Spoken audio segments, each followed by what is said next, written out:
Hi, I'm Mina Malik Hussain and you're watching The Coffee Table, or shall I say the new and improved, from a distance, safe coffee table.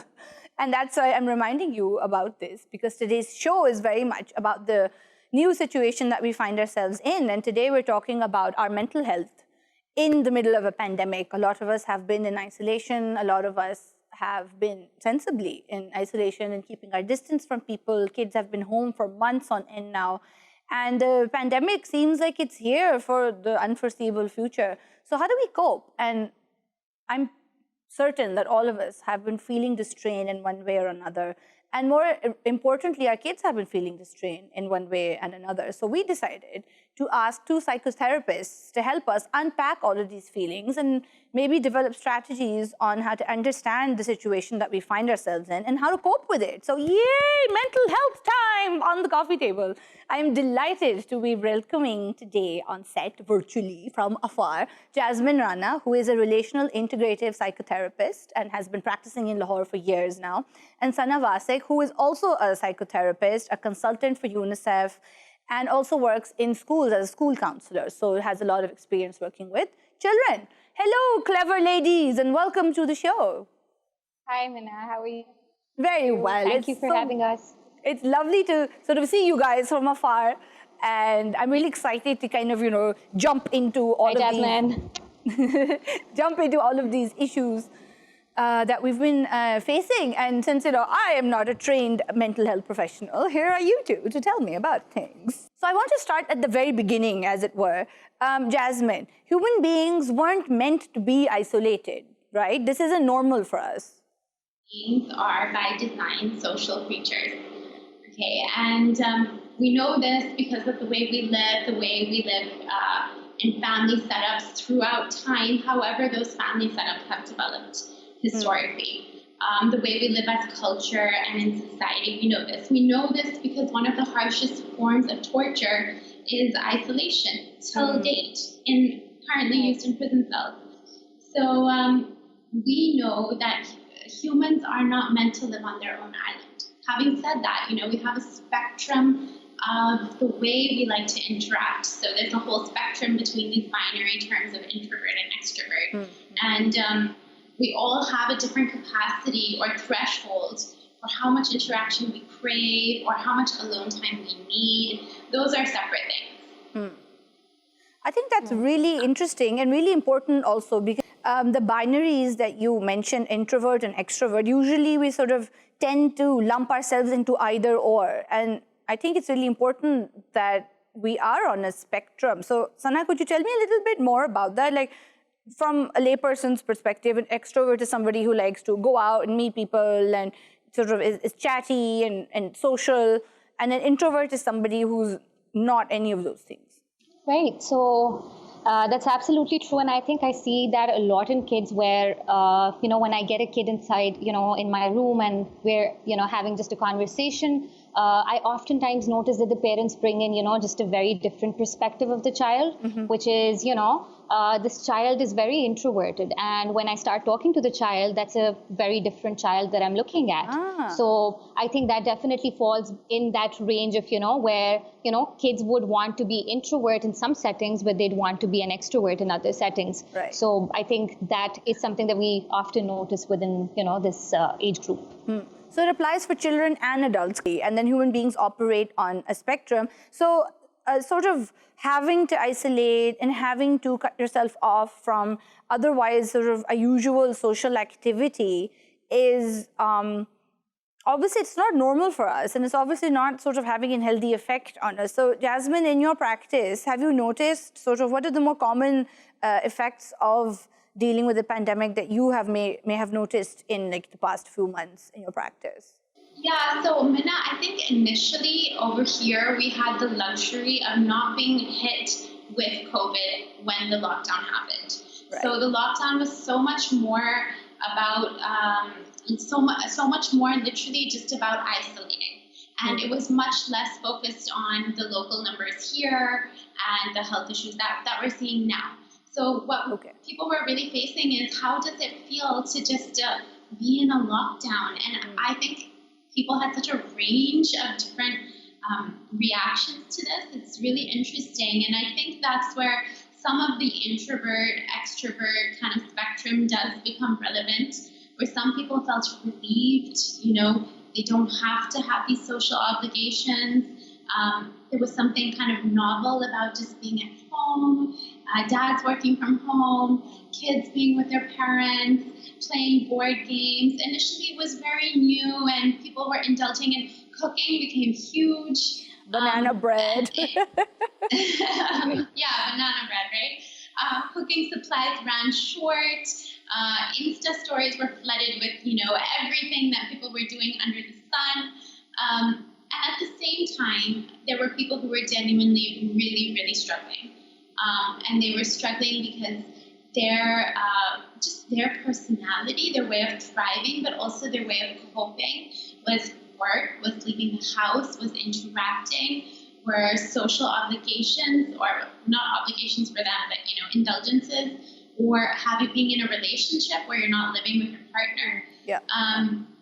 And one kind of caveat that I really want to add about this whole introvert experience in lockdown is that culturally we are having such a different experience from the West, because in the West people are locked down, if they're lucky in their little nuclear families, or alone, where we're seeing even more adverse effects. But over here, people are locked down often in joint family systems. And for the introvert, that's just like extrovert square cubed of, whatever space they got for themselves, they carved out, they went out. Suddenly, you're just immersed being around people. So culturally, like if you look at all the talks and the literature, everything coming out of the West, is how to cope with being alone. Yeah. And what I'm getting here is so many questions of how to cope being around so many people,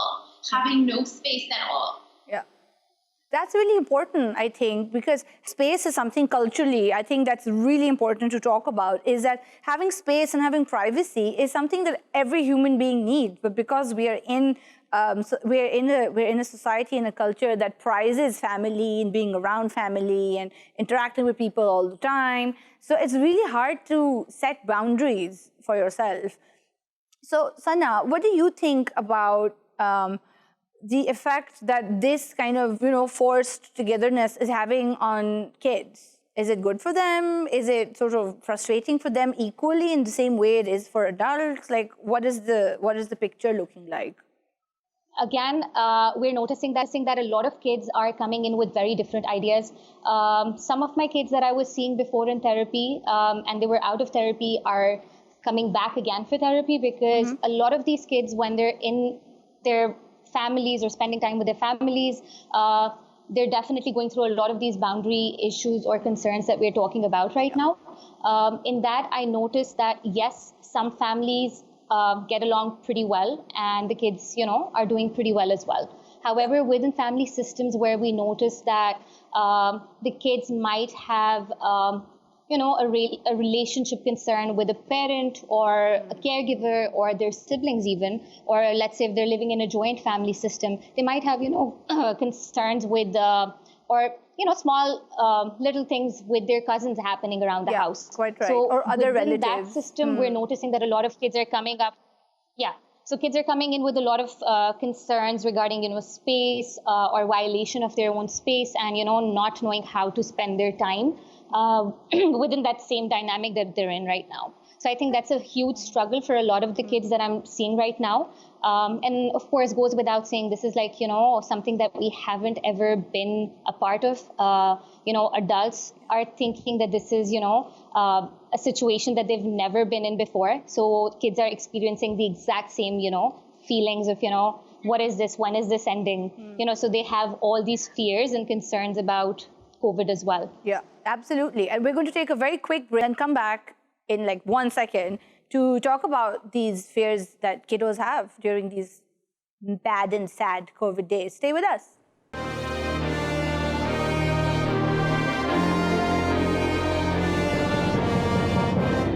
Hi, welcome back. We're talking to psychotherapists Jasmyn, Rana, and Sana Wasiq about COVID and our mental health. And We were just talking about kiddos before the break. So Sana, we were talking about the fears that kids have during this pandemic. So what is a good way, like if parents and caregivers haven't already done this, what's a good way to talk to the children about the pandemic? What should one be talking about? I think absolutely. I think that's a wonderful question, and oftentimes I'm being reached out by parents to, answer these questions. Even, we're running this page called Zavia Mental Health Services, and over there as well, we get a lot of queries from parents asking, what and how should we talk to our kids about. So I think the first question that needs to go out is asking them very open-ended questions as to what they already know about the COVID. Okay. That is going to give me a very fair idea of what information the kid already has and what do I need to tell them. So let's say if a kid is coming with some misinformation about the COVID, I need to correct that information. If a kid is coming with these irrational fears, I have to talk about those and process their feelings around that as well. So right now, a lot of the kids that that are in therapy have these questions like, when is this ending? What do I need to do? What if, something happens to my parents or my family members? What if something happens to me? What if I get affected by it? Yes. So all of these concerns are very valid concerns that are, stemming up for kids. And we have to hear these out. I can't, if a kid is coming to me, I can't tell them, this is an invalid concern. A little while back, my own daughter asked this question for me, and I was like, this is a very valid concern that's coming up for you. And you're right, this is a hard time for everybody. But then, there is a lot of research going on. A lot of doctors are working around it. So I try to, take it into a positive manner. So instead of creating more fear around the situation, I'd go into a little more positivity around it and say, there's so many people working around to get vaccinations, and we're all trying to do all these hygiene protocols, and we're going to stay safe. I guess I'm just summarizing the conversation that we can have, but there's definitely more to it. But I completely agree with what Sana said, because as parents, we have the ability. It's really important to remember that we have the ability to either heighten or decrease your child's anxiety by the way you communicate to them. Right. So not only are they just like little sponges, very intuitive, already absorbing, how we're processing it. So the first thing you might want to check is, how are we processing it as parents? Have we taken out time? Yeah, that's to, very important because so many. Ourselves? Yes, sorry. Have we done that? If we haven't done that, maybe we want to do that first, because it has a trickle-down effect. And then the way that we communicate with our child, obviously, just like what Sana said, completely age-appropriate. What do they know? Creating a little bit of control and safety, being honest. Sana was completely honest. We have to try to be honest in an age-limited way because they know. But just being really aware that the way we're communicating will impact their emotions. It will impact their anxiety. It will impact their fears or worry, And children do take their emotions from the adults around them. So how do we get in touch with our own feelings? Jasmyn, help. Because, for example, like if one is feeling anxious, so then how do I kind of process it? Yeah, okay. I mean, you've already done, I would say, Mina, 50% of the work in the sentence. Because you said if one is feeling anxious. So like half of the trouble that we have is we're just so often acting out of anxiety. I'm unable to say, oh, I'm actually feeling anxious. So I'm just like fighting with my husband, yelling at my kids, stressed out about work. That's me acting out of anxiety. That's not me actually pausing, recognizing. And once I do that, it can make way for, okay, what is really making me anxious? Of course, there's so many things right now because there are health concerns, the numbers are going up. It's not just the lockdown. But so to kind of really process where our fears are, which parts do we feel out of control in? What are better ways that we could regulate? This is all internal work.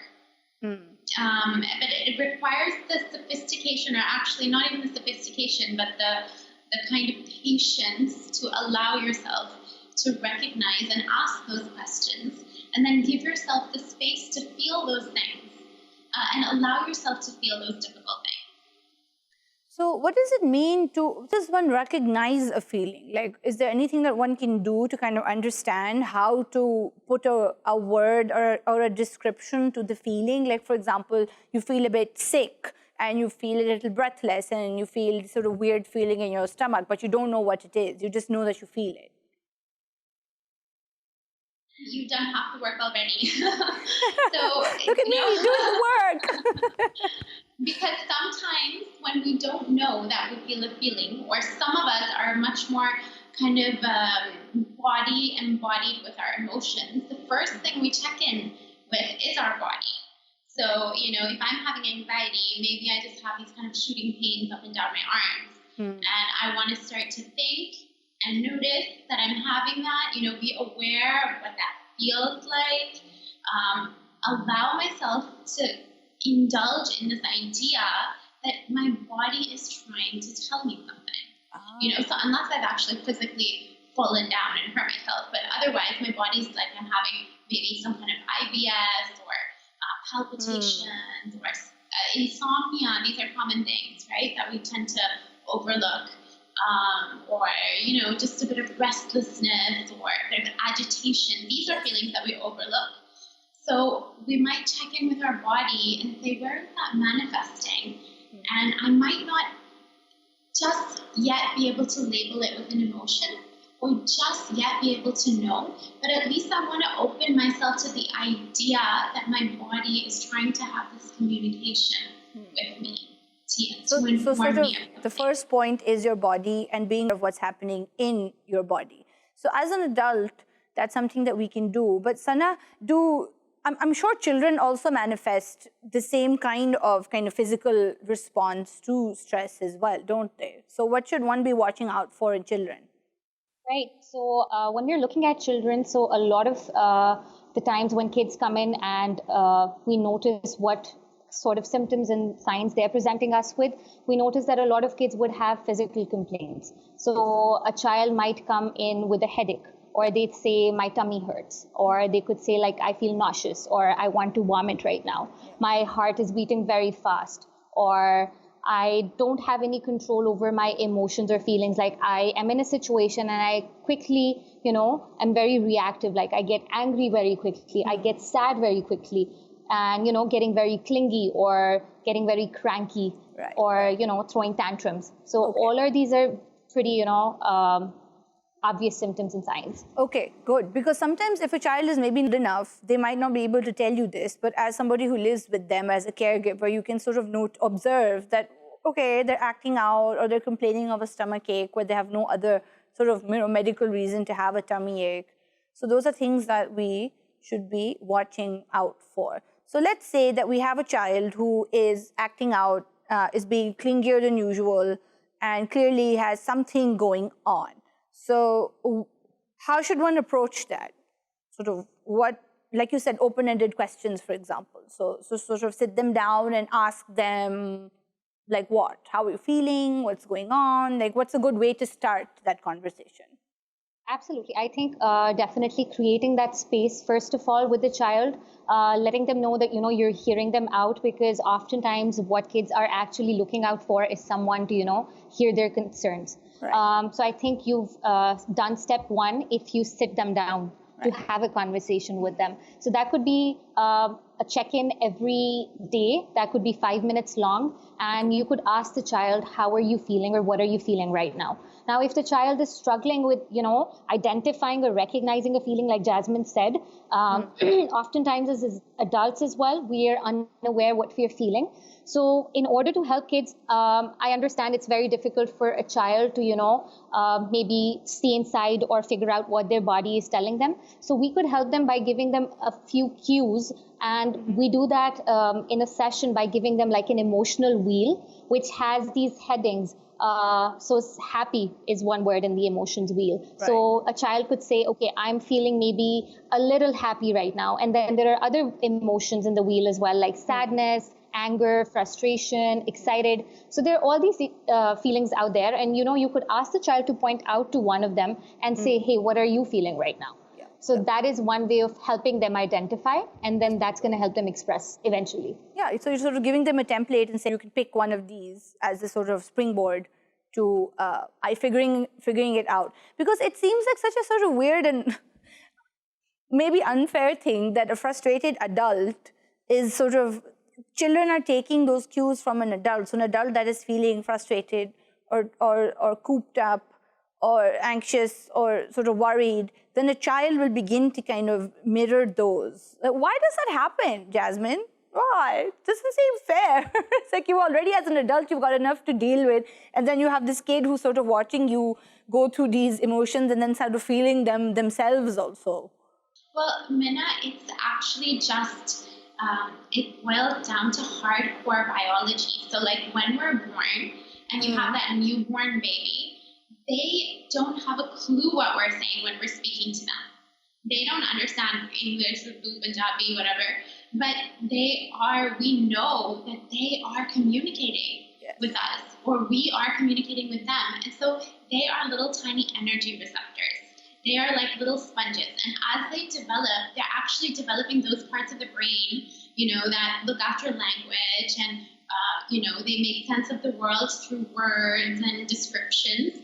But that doesn't mean, we tend to really sideline this magical ability that children have and that many of us forget into our adult life, is to just feel energy, and it's this higher sense of communication. So they're actually really attuned to our unconscious. So I might be saying to my child, oh, don't worry, kuch bhi nahi hai.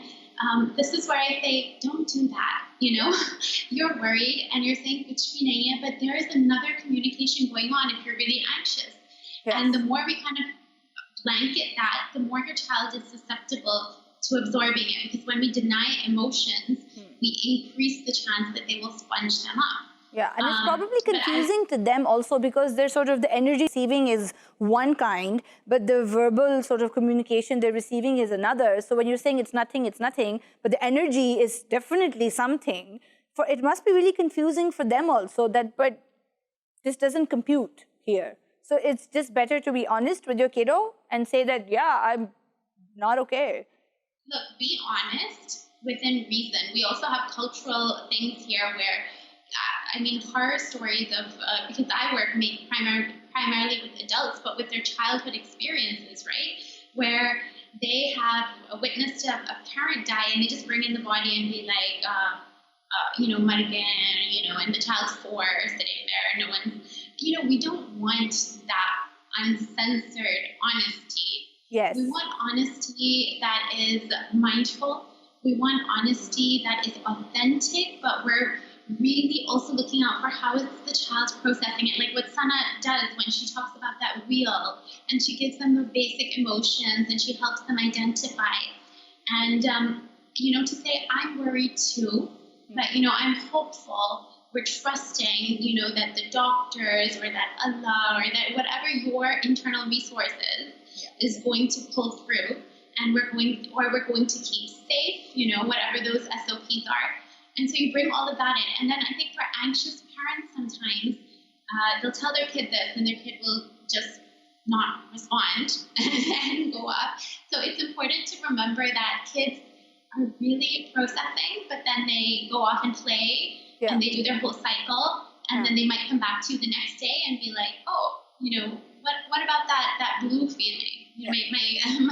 My daughter will say, oh, I'm having you a have to be mindful yourself. Yeah. So we're going to take a very quick break. Come back to this wonderful conversation. Stay with us.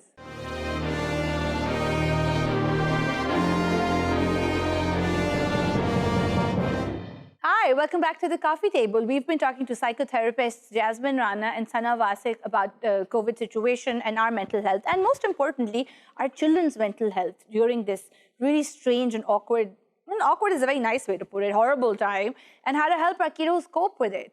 So, Sana, tell me, what are things that we can do to sort of, because I've been reading up about it, and you look at the WHO website and so on and so forth, and they say that things like having a routine is really important. And especially for kids, like how important is it, because what I'm trying basically to ask is that how important is a social structure for children? Because they don't have it right now because they're not in school. So how do we, what does it do for kids that we can then try and replicate at home? Right. I think, like you said, structure is as important for kids as it is for adults. I think we're all craving to go back into a routine, get back into our social life. I was doing this training and I would ask all the participants of the training what they'd want to do once COVID ends. And all of them responded, we'd want to go out with our friends, go back to our workspaces, and all of that. Can you guys hear me? Yes. I think I lost. No, we can hear you. Can you hear us? All right, perfect. Just the glitches. Okay. Yeah, I can hear you now. Great.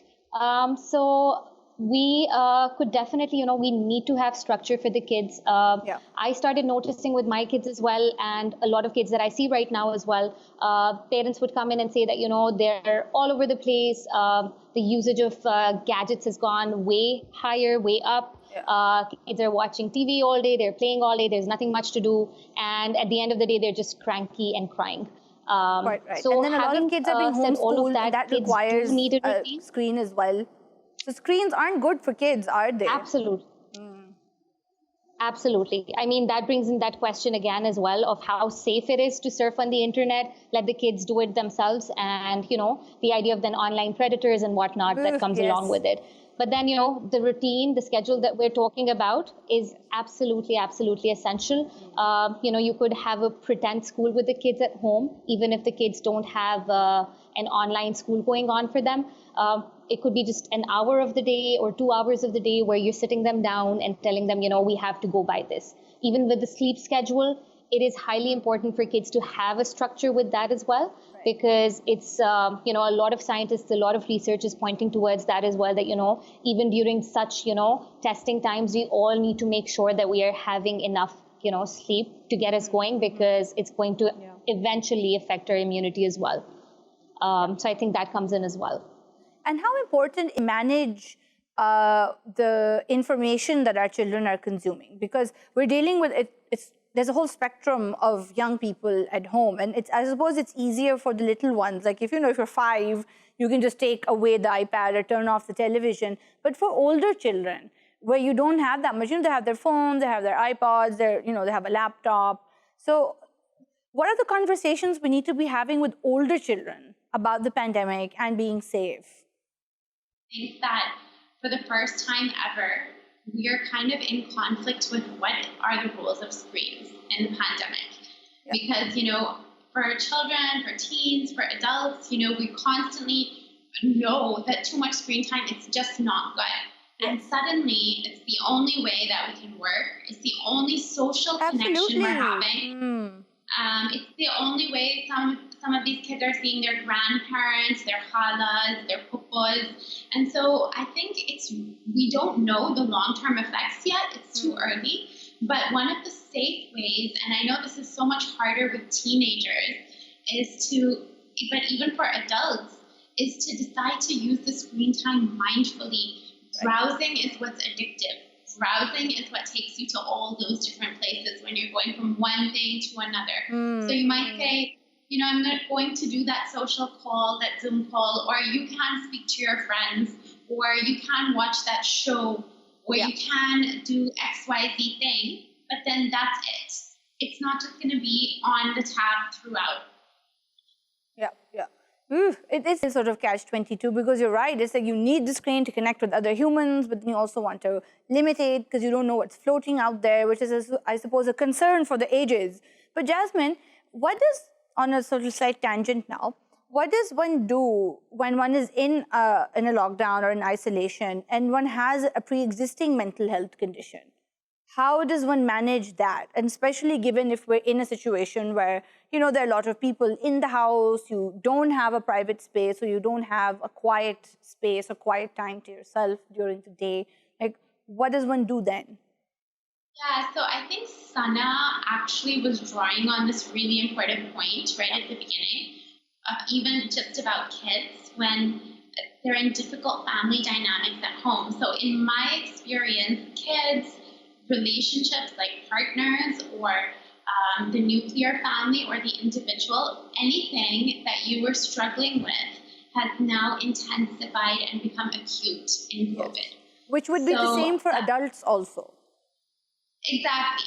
So if I struggle with pre-existing, let's say, anxiety, it's going to be much more acute. If I am having marital distress, it's likely to be more acute. If I have a troubled relationship with a teenager, it's going to be more acute. And the reason for this is we have unconsciously designed amazing copings as to how to deal with that anxiety or that relationship distress to a degree. And some of it involves all these worldly things, going for that run, going to the gym, having that girls' night, the kids having the play date, the teenagers having their me time. And now we're just stripped naked of so many things that we're coping with. So on one hand, we're saying, oh, this is terrible. Everything is getting worse. Clients, people, humans, we're all regressing a little bit. And the flip side of that is, well, things like anxiety, they're awful, but they're telling you something. If you're struggling more at home in your relationship, it's telling you something. You're struggling to connect with your children, it's telling you something. It's also an opportunity to see those really difficult areas that we kind of brush over. But it's not enough to see it, I suppose. Sort of, then is there anything that one can actively do about it? Like, I don't know. I think this is a very sort of strange, amorphous question. Sanna, do you have any ideas? Sorry, I missed out on the last bit of conversation because of my internet connection. Could you just ask it a little more? But Jasmyn and I were talking about how if you have a pre-existing mental health condition, whether you're a child or an adult, and being in a sort of state of even semi-isolation exacerbates those situations. And you are getting these signals and you might be able to understand what's going on. But how does one, what can you do by yourself at home? Like, is it valuable to kind of maybe talk to your partner or your children about what you're going through? And, sort of like that kind of a modulated honesty to be like, look, I've got this is happening and I need help in these ways. Like, are these effective ways that families can kind of work together to support each other mentally? I think absolutely, Mina, that's very, very important. I see that a lot of times when parents are honest about their processes, I notice that kids are also honest about their processes. A lot of times what happens is that parents themselves are not talking about their own feelings and emotions. I see a lot of parents who come in and they're like, we're trying our best, we're doing everything for the kid, and we're still noticing that the kid is still stressed out, presenting all these symptoms. How are we as parents going wrong? Like, this is the biggest question. And I tell them, who told you that you are bad parents? There's this question of like, am I a bad parent? So I always tell them, that you're not a bad parent. It's just that maybe the requirement or the fit that your child is needing right now is not being met by you. So we're just trying to probably create this, nice lock and key kind of a model there, which works for the child and it also works for the parent. So when a child is presenting these symptoms or, they're noticing that, the parent is, like Jasmyn mentioned, like, sometimes parents are going all over the place because, they have a lot of stresses in their life as well. Right. So it is great. It would be great if parents could tell their child, like, this is an unwarranted situation. We weren't seeing this would happen. Yeah. I didn't know that, my workload is going to look like this. So every day, before my day starts, I'm going to let my daughters know, like, this is how mama's day is going to look like. Yeah. I might be in sessions from this time to this time. And, right after I'm done with it, we're going to have a me time with you guys. So specifying that, they already know that, this is what I'm looking at as far as the day is concerned. And then they'll manage their expectations and their generally how they're feeling about it accordingly as well. And so I think it's very helpful.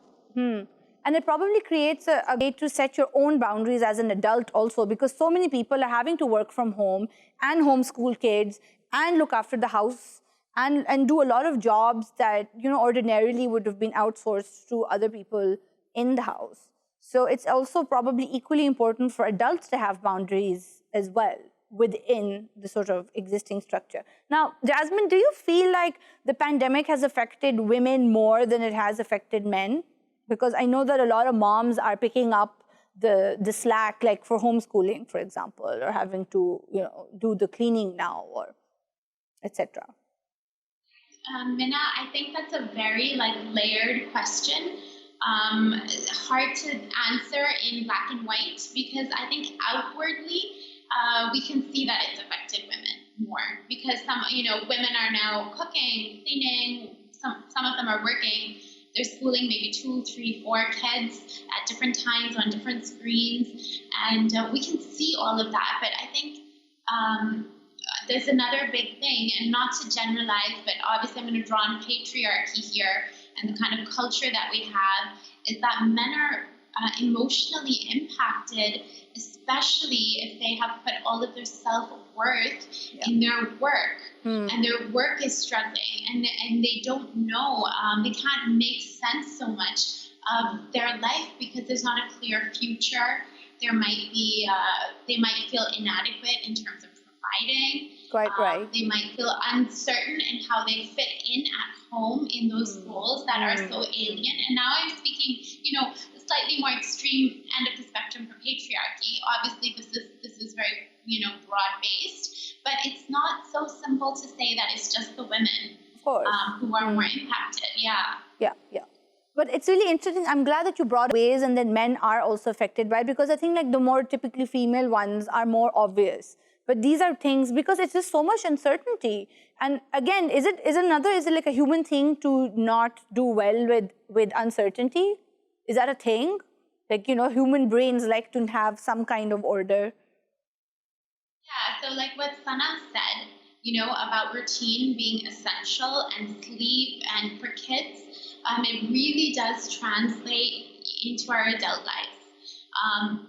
Having said that, the way we deal with uncertainty is based on life experiences. Right. Now, if I've had, the reason we give our kids that safety and that routine is so that they eventually develop an internal feeling of safety within them.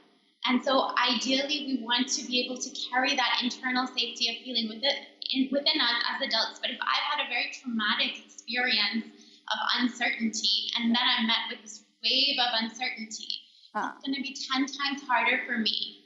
Okay, so if I cope by making sure I know everything, I know, the entire algorithm of my life, it's going to be 10 times harder for me. The slightly more resilient ones will be people who fare well in having less certainty. And I know that the world, the way that we have designed it, with all these dunyaki systems, they're very certain. School, university, job, maybe shadi, kid. Exactly. Like, we'd like to know what's going to happen next. Yeah. Yes, but ultimately, we live with huge looming uncertainties, like death, and not knowing when or how, or illness. So we want a certain level of resilience to be able to emotionally also cope with uncertainty. Yeah. But that doesn't mean it won't take a toll on us. Right. So maybe for now, our expectations of certainty should be limited to maybe like the coming few days or 1 week, or try not to project too much into the future, because we really don't know what's ahead of us. Absolutely. Yeah. Okay, thank you, Sana and Jasmyn, for being on the show with us today. I think that you guys have provided such valuable insight and such really great things to think about while thinking about our mental health during the current situation. Thank you guys for watching. I hope that this has been just as useful and informative for you as it was for me. And we will see you next time on the coffee table. Bye now.